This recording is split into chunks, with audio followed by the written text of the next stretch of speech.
শেখ হাসিনার ফাঁসির রায়ের মধ্য দিয়ে ন্যায় বিচার প্রতিষ্ঠা হলো বিএনপির আনুষ্ঠানিক প্রতিক্রিয়া। ফ্যাসিবাদ বিরোধী দলগুলোর সন্তোষ প্রকাশ।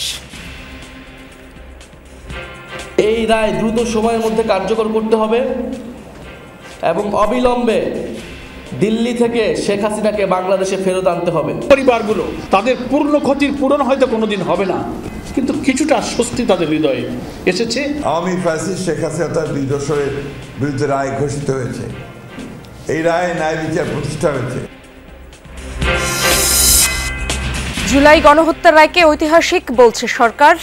শেখ হাসিনাকে ফেরাতে নতুন করে কূটনৈতিক উদ্যোগ, দিল্লিকে চিঠি দেবে ঢাকা।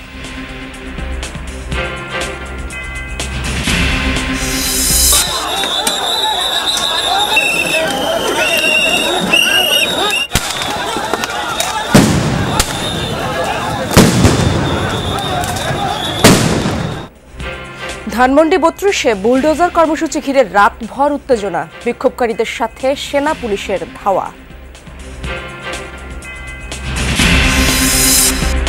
রাজধানীর পল্লবীতে যুবদল নেতাকে গুলি করে হত্যা, পালানোর সময় এক অস্ত্রধারী আটক। বরিশালে মিষ্টি বিতরণের সময় ছাত্রদল নেতা খুন।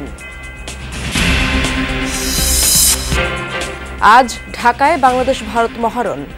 আবেগের ম্যাচে বাজিমাত করতে চান অধিনায়ক জামাল ভুঁইয়া।